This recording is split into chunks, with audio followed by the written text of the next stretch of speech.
स्त्री होना क्या पाप है? आंखों में अश्रु का सागर लिए नदियां सी चुपचाप प्रभावित होती हैं। दिल में मचलती तड़फ दिल के चिथड़ों में बंटकर एक आह लिए वह सारा जीवन अपना दायित्व समझकर जीने की कोशिश करती है।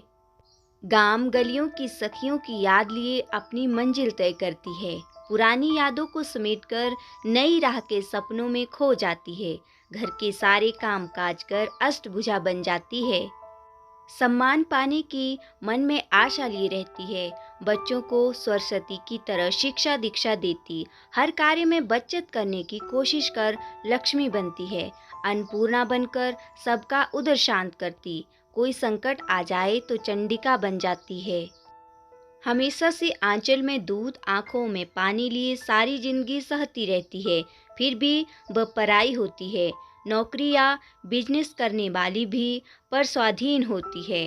वह सपने में भी स्वतंत्रता हासिल नहीं कर सकती, क्योंकि वह माया ममता की जाल में फंसकर असहाय होती है। स्त्री अपने संस्कार खोना नहीं चाहती, चाहे उसे अपनी जान भी क्यों न गंवाना पड़े। संसार के सागर में कई बार मर मर कर वह अपना जीवन जीती है। स्त्री जाति की महिमा का सिर्फ बखान होता है, मगर वास्तव में बचपन से ही उसे पराया धन माना जाता है। ये बात बड़ी खेदजनक है। मुझे यकीन नहीं होता है कि मैं पराई हूँ, परंतु यही सत्य है।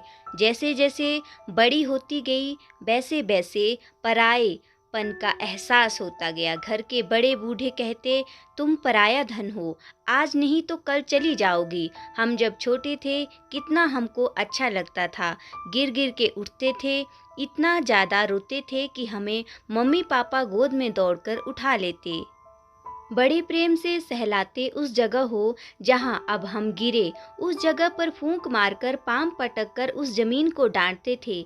आकाश में हाथ उठाकर चिड़ियां दिखाते थे, हमें कहते, देखो ऊपर चिड़ियां देखो। जिधर पापा हाथ दिखाते उस तरफ देखने लग जाते थे एवं फिर से गदगद होकर हंसने लग जाते थे, फिर से खेलने लग जाते थे।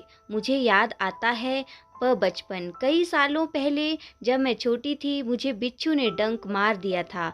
मैं जब जोर जोर से रोने लगी तब मम्मी ने मुझे अपनी गोद में उठा लिया, बहुत प्यार किया, लेकिन जलन बहुत तेज थी।